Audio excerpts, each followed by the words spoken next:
Hey, it's David Bear. I hope you're having an extraordinary day today. I wanted to take a couple of minutes today to talk about discovering your life purpose. I get asked by so many people, how is it that I made the transition from what I was doing into what I love doing? Or a lot of people who go through my seminars or who I work with, they end up creating transformation in their lives. They're no longer stuck. They're living according to empowering beliefs and empowering stories, and they have healthy self-talk, and they're using the tools and techniques that I teach them. But they get to a point where they say, what is it that I'm really here to do? What is it that I dream about doing? And a lot of people talk about this in terms of their life purpose. So I get this question so frequently that I started thinking about, well, what was my process? How was it that I went from living a life that was okay to living the life that I dream of living? And so I identified 6 things, and I wanted to share those 6 things with you today. So the first thing is that I look back on my life and I realized that there were times in my childhood when I was really in the zone. And it was really who I was. When we're young, we express ourselves authentically. We're not worried about what other people think. We're not living according to these stories. Frankly, we haven't had enough experiences in our life to realize that there are some things we should or shouldn't do, or good or bad. We're just free. And we're all different as children. But what we enjoyed doing when we were children is the same type of thing that we would enjoy doing now. It's just that we don't do it anymore. And so that thing I call my why. So my why, I realized, occurred for me early on in my life. When I was in elementary school, junior high school, and high school, I used to always ask if I could create a video instead of doing a school paper. I had a group of friends, it's part of my story. If you've been to my seminar, you've heard this. But we loved taking concepts that already existed and kind of spicing them up a little bit, adding some humor, adding some wit, and creating a movie out of it. So we would take the story of Odysseus or Romeo and Juliet or a lot of the Greek tragedies, and we would film those movies, but we kind of put a twist on it, almost like a satire. And what we loved about it was the process of putting it all together and presenting it to people and watching how they were able to look at something in a completely different new way and learn from it and enjoy it. And so I realized that who I was when I was being fully self-expressed was I was someone who wanted to inspire others so that we could create a whole new way. And every time I looked throughout my life that I was really in the zone, I was inspiring others so that we could create a whole new way. And so one of the things I'd encourage you to do is to go back and look at your childhood and identify 5 or 6 stories where you really felt in the zone. And I want you to think about the emotions, right? I was doing this thing and this is how I felt.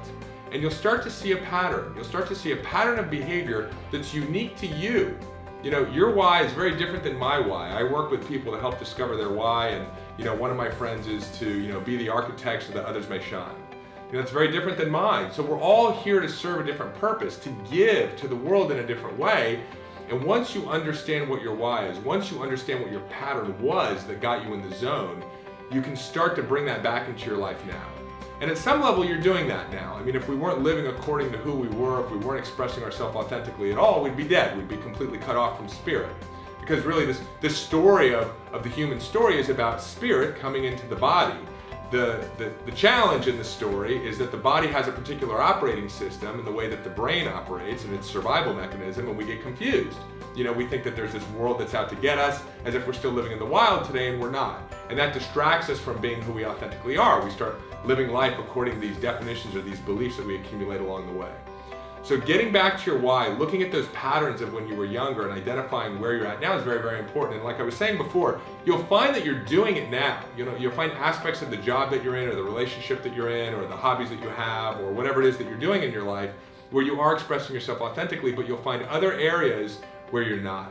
And it's important to continue to move more and more and more into alignment with who you originally were, because ultimately that's how the universe starts to work in your favor. That's how life just happens. That's how we create this coincidence and people just show up and opportunities just show up. You ever look at somebody and you go like, man, they have all the luck. It's like, no, they don't have all the luck. 1, they put in a lot of hard work, and 2, they know who they are. So they're able to pick out the different opportunities that are in alignment with who they are. I get presented with a lot of different business opportunities. And for a while, I get involved with them and I'd be really, really excited at first. And then what happens? The passion dies down, because there were aspects of who I was in the opportunity, but it wasn't fully aligned. And so eventually I got bored, and then I was like, oh God, I have this obligation. Now I have to do this. Then I'm trying to find a way to get out of it. When you're trying to find a way to get out of aspects of your life, you're not in life and you're not living your dream. So the first thing is know your why. The second thing is identify your gifts and talents. We all have different gifts and talents.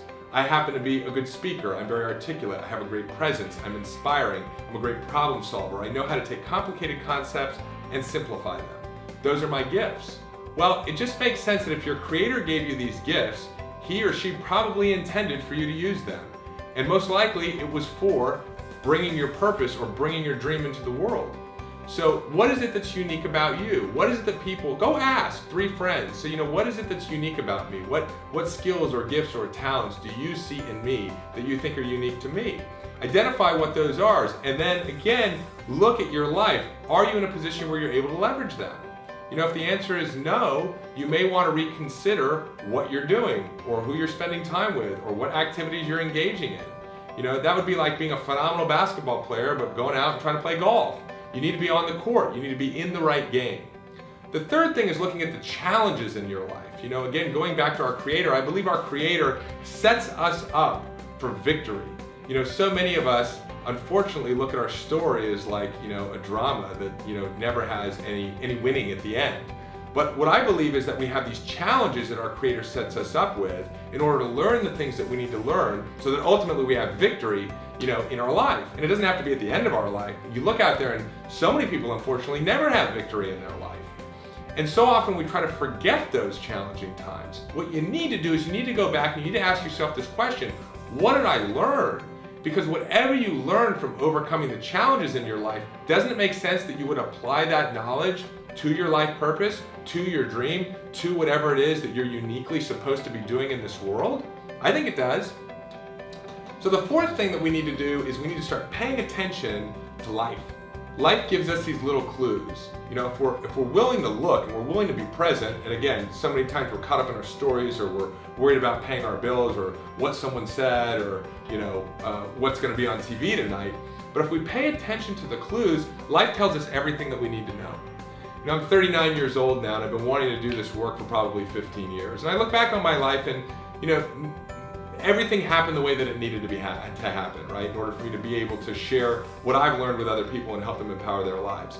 Time needed to pass. I needed to have experiences. But even when I was 21 or 22 years old, people would come up to me and they'd say, "You know who you remind me of?" And I'd say, "Yes, Tony Robbins." And they'd say, "Yeah, that guy on TV." And it wasn't just because Tony was tall. It wasn't just because, Tony has brown hair. It was because of Tony's presence. It was because Tony inspired people. I was inspiring people when I was 17, 18, 19 years old. And had I chosen to get into a life of inspiration earlier, I could have been more fulfilled and living in alignment earlier in my life. And again, that's not to say that I regret where I'm at. I'm just happy I found my spot in living my dream. That's what I'm really excited about, because I get to help other people with that every day. But there are clues that life gives you. There are opportunities that come up, things that people will say to you. Your creator will speak to you through other people. You just have to start listening. You have to get your head out of the sand and get off your Facebook feed, unless it's my Facebook page. Get off your Twitter feed, get off of reality television, and go out into the world and start paying attention. Because this whole system is designed to give us clues. It's like the greatest scavenger hunt ever. Like, we beam in, we forget who we are, we forget what we're good at, and we get to work our way around, and as long as we pay attention, we get the goal again, right? We end up being victorious in our life. But you gotta change the way that you've been operating in order to do that. The fifth thing that I talk to people about is gratitude. Because even when people figure out what they want to do, I want to start my own business, or I have this new technology idea that I want to start, they start complaining about where they're at and how come they're not able to get over to this new place. I worked with a woman who was unhappy about the fact that she lived in this small town in Georgia and her house had been on the market for 3 years. You may have heard this story, you've been in my seminars. And she wasn't able to move. And I saw what was going on with her. There was so much resistance about being where she was at that all life could hear was, "I'm here, I'm here, I'm here, I'm here, I'm here." And life doesn't care if you're saying, "I hate that I'm here and I want to go over there." All it hears is, "I'm here." And it says, "Okay, great, there you are. Let's keep you there." So what I encourage her to do was to have gratitude, 25 gratitudes every morning for the first week about her home, about her husband, about the city that she lived in. And she said, "Oh my God, I could never do that." And I said, "What do you mean?" She goes, "Well, I don't have one thing to be grateful for that house." And I said, "Well, do you have hot water?" She said, "Yeah." I said, "Number one, it's your number one." We don't have to have gratitude for these like huge things in our life, like I won the lottery. There are things to be grateful for everywhere. I'm grateful that my video camera works. I'm grateful that I'm able to reach people through the internet. 20 years ago I wasn't able to do this. I'm grateful that I have a lifestyle job where I can take the time and just decide I'm going to shoot a video today and tell everybody how I discovered my life purpose. There's so much to be grateful for. So gratitude is very, very important. It's not about trying to get from over here to try to get over there while you're resenting over here. It's about appreciating where you are, what you've got, the people that are here, the things that you're doing here, the things that you're learning here. All that this over here has provided you for so long. When you do that, this pulls you into it. That's how you get from here to there. Otherwise, you're trying to walk uphill, pushing a big boulder, and you never get there. So have gratitude. Do your gratitudes in the morning. It's one of the things that I recommend in my Hour of Power. I wake up every morning and I spend 5 minutes just having gratitude. Gratitude for the things that happened today, gratitude for things that have happened in the past. Some days I have gratitude for the same thing, day in and day out. That's okay. But I get into a zone of gratitude and I create this field of energy around me that allows life to work for me instead of against me. And the last thing that I'd encourage you to do is to ask. We have this extraordinary superpower that we never use. Ask and ye shall receive. Ask the question. When I realized that I wasn't in the life that I wanted to be in, and I decided to have gratitude for where I was, the next thing I did was I asked. I said, I call it God. I said, God, please guide me in what you'd like me to do. I know I have all these gifts and talents. I know that there's something important for me to do. I know that there's a huge way that I can serve people in my life where I can bring into my life everything I've always wanted in my life as well. Then I got quiet and I just waited and I started looking and I started paying attention to what was going on. And what I started noticing was how many people were stuck in their life. And people would come up to me and they'd say, I'm stuck. And I would say, oh, well, maybe you could try this or maybe you could try that. And I'd give them these little ideas from what worked in my life. And then they'd see me starting to transition into this new dream of mine, and they say, I want to live my dream, can you help me live my dream? I asked and I got the answer. It came back to me through people, it came back to me through places, it came back to me through things. You just have to ask. And then don't ask and then 3 hours later say, why don't I have the answer yet? Ask today and ask tomorrow and ask the next day and ask when you're in the car and ask when you're feeling good and ask when you're at the grocery line store. Dear whoever, whatever it is, please provide me guidance, and I guarantee the answer will come. It's law. So those are the 6 things. Let me recap them for you real quick.